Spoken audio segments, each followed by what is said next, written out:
Hello मित्रों, देसी life Madhav form आपનું સ્વાગત છે। અને મિત્રો આજે સુરભી 11-0 નો વારો છે, કારણ કે આપણે બધે કટકાવમાં એક પછી એક દવાનો રાઉન્ડ લઈ લીધો। 7 નંબરમાં પહેલા લીધો, પછી 4 નંબરમાં લીધો અને અત્યારે સુરભી 11।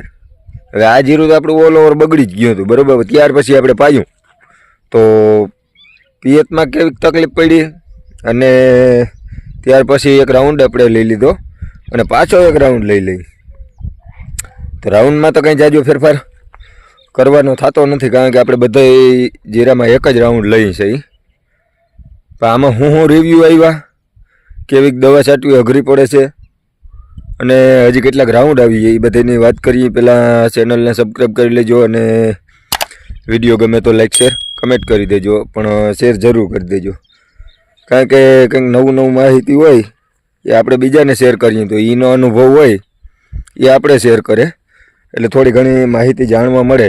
કારણ કે આ વયું ગયું હતું એમાંથી પાછું બેઠું કર્યું આપણે, એટલે અઘરું તો લઈ ગયું છે પણ થઈ ગયું બેઠું।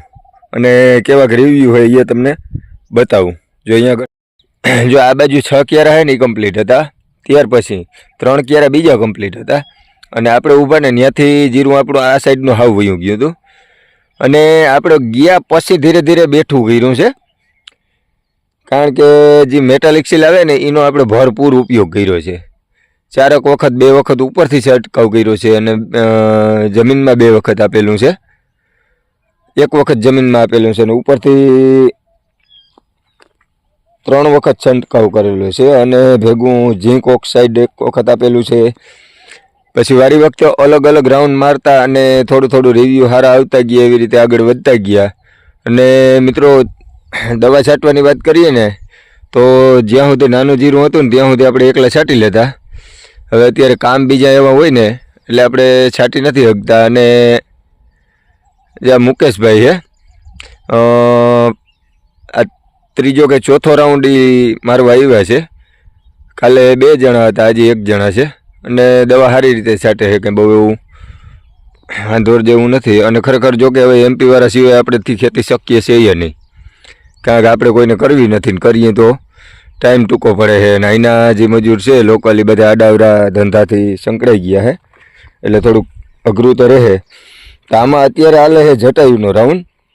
જો કે આપણે બધેથી વધારેમાં વધારે જીરાની બીક હતી ને તો આ એક જ જીરાની બીક હતી, કારણ કે બીજા આપણા બધા જીરા છે ને વાંધો નહોતો, કમ્પ્લીટ હતા। આ એક જીરામાં બધેથી વધારેમાં વધારે તકલીફ જેવું દેખાતું હતું, પણ હવે અત્યારે આ જીરું ઓલ ઓવર સારું થઈ ગયું છે। ભલે એવરેજ કાફી ઉતારા બાબત, કારણ કે ઉતારો નહીં આવે, કારણ કે જે કોમામાં વયું ગયું એ વ્યક્તિને આપણે ધીરે ધીરે બેઠું કરીએ તો માણસ જીવી જાય પણ એ આખી જિંદગી કામ ન કરી શકે એવું થઈ જાય। તો હવે અહીંયા હાવ જીરું વયું ગયું હતું। જોકે આપણે પહેલેથી જ કહેતા કે હુકારો નથી આપણે, પણ જાંબુડિયું હતું ને એ વધારે હતું, બરાબર, એનો વિકાસ અટકી ગયો હતો। તો અત્યારે જે આમાં દાણા ભરાવા માંડ્યા છે અને ટૂંકમાં ખર્ચા જેવું થઈ જાય અને કદાચ આ ને બધા જીરાથી ઉપડવામાં પણ પાછતરું રહે। આની આપણે પહેલાં એક વખત આને ઝીંક અને કોરાજોન માર્યું હતું, ત્યાર પછી ઝીંક ઓક્સાઇડ ને મેટાલિક સીલ માર્યું હતું। હવે ઘણા બધા અખતરા ઝીણા કરી લીધા હતા, તો એમાં આપણે છે ને સફળતા મળી। બધા મિત્રોનો કમેન્ટ એવી આવતી હતી, ભાઈ એટલી દવા ના છટાય તો જીરામાં આપણે થઈ રહી કંઈ વધે નહીં। તો મિત્રો આપણે ટૂંકમાં એક અખતરો કરવાનો હતો કે ભાઈ વયું ગયું હોય જીરું પાછું બેઠું થાય, અને આને આપણે ફુવારાથી ભરપૂર પાયું છે, 1.5 કલાક પીએ આપ્યું છે। હજી જો આમાં જોઈએ ને તો બધી ગારો જ છે, એટલે એવું નહીં। જો આ પારા રહ્યા ને આમાં છે ને ભરપૂર ગારો છે અત્યારે, કારણ કે હવે આને પાણી ઉપાડવાની બહુ કેપેસિટી નથી ને આપણે પિયત આપી દીધું છે બહુ ઝાઝું। પણ આપણે ટૂંકમાં એક એવું હતું કે હુકારો વધી જાય, હુકારા સામે કંટ્રોલ મળી ગયો અને હવે આપણે એક ખાલી કાર્યનું જ ધ્યાન રાખવાનું છે। તો કાર્ય બાબતમાં પણ હજી આપણે કાલે આખા ખેતરમાં ચક્કર મારી, ક્યાંય છોટું નથી મળ્યું, અને આજે આ ખેતરમાં આપણે આખા ખેતરમાં ચક્કર મારી લીધી, ક્યાંય હજી છોટું નથી મળ્યું। એટલે એ કંઈ બહુ ઉપાધિ જેવું નથી, કારણ કે રાઉન્ડ 1-2 વધી ગયા છે કદાચ, થોડુંક આપણે બીકના હિસાબે, પણ દવા છાંટીએ ને તો બધા કહેતા હોય કે ખેતીમાં મહેનત કરો ને તો એડે નથી જતી મહેનત, એવું એક દેશી કહેવત છે. તો આપણે આ મહેનત કરીએ ને, જે દવાના રાઉન્ડ લઈએ ને, રાઉન્ડ ઉપર રાઉન્ડ વસૂલ છે. કારણ કે હજી કંઈ વાંધો નથી આવ્યો ને, હવે રાઉન્ડ આમાં 2 થી 3 આવે વધીને. હવે એકદમ કાયમ માર્યા રાખીને 5-7 દિન તોય, કારણ કે હવે આની વેલિડિટી 1 મહિનો દિવસની છે. જાજુ આમાં કંઈ ઊભે એવું છે નહીં. અને અહીંથી પાછું આપણું સારું જીરું આવી જાય છે. આ સાઈડનું આ બધું જીરું સારું છે. એટલું 2 વીઘાનું આપણે બગડી ગયું હતું. અને આમાં તો જો તાણ પડી ગઈ હતી એટલે પાકય આવી ગયો છે.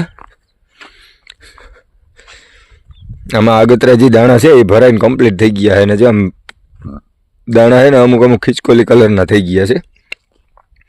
આ 2 નંબરનો છોડવો છે. હવે આખો છોડવો કમ્પ્લીટ થઈ ગયો છે. આમાં ક્યાંય એક દાણો કાચો નથી. તો પછી આ બાજુમાં જોઈએ ને તો આમાં 50% છે. હવે આ બીજો માળ છે, પણ હવે આ બીજો માળ આમાં સક્સેસ થાય નહીં. 2 માળ થઈ ગયા છે, ત્રીજો માળ નીકળ્યો હવે એ સક્સેસ થાય નહીં. કારણ કે આમાં પાણીની તાણ વધારે હતી. પાછા ઉપરથી આપણે જે મેટાલિક સેલને મારીએ છીએ ને એ થોડુંક અસર કરે ફ્લાવરિંગમાં. કારણ કે પાણીની તાણ હોય અને ઉપરથી આપણે હુકારાની રોકવાની મારતા હોઈએ એટલે પ્રોબ્લેમ તો રહે જ. હવે મિત્રો એક ગેલેલિયાનો રાઉન્ડ મારી લીધો છે, એર્ગનનો રાઉન્ડ મારી લીધેલો છે, અને આ જટાયુનો હાલે છે. અને હજી આના પછી કદાચ એકાદો હેવી રાઉન્ડ આપણે મારવો જોઈએ તો મારવો જોઈએ. તો જટાયુ અને ભેગી વાયરસની પડી એટલે કોઈ પણ જાતનો વાયરસ આવે નહીં. અને આ એક પાટડો વધારે પીળાશ દેખાય ને એમાં દાણા થોડાક વધારે ભરાઈ ગયા, અને એમાં હે ને એટલે અમારે રેડ પાણી પાયેલું છે. એટલે એના હિસાબે જે ઓલા પાંદ હુકાઈ ગયા તો એ પાછા લીલા થયા, છોડવો લીલો થયો અને પાંદ હુકાણા, એટલે જરાક વધારે પીળાશ મારે છે. બાકી હું કંઈ છે નહીં. અહીંથી થોડેક સુધી જો આમ નારિયેળીની હિંતોલ છે ત્યાં સુધી રેડ પાણી જવા દીધું હતું એટલે ખ્યાલ આવે. અને એક પાટડો છે ને એ આપણે પાયો જ નથી હાવ જોવા પૂરતો. ભાઈ એમાંનામાં શું રિવ્યૂ આવે બાબા, અહીંયા જો આ રેડ પાયેલું છે અને આ પાટડો છે ને એ હાવ પાયેલો જ નથી, એક રાખી દીધો ખ્યાલ આવે. તો મિત્રો મળીએ નેક્સ્ટ વિડીયો.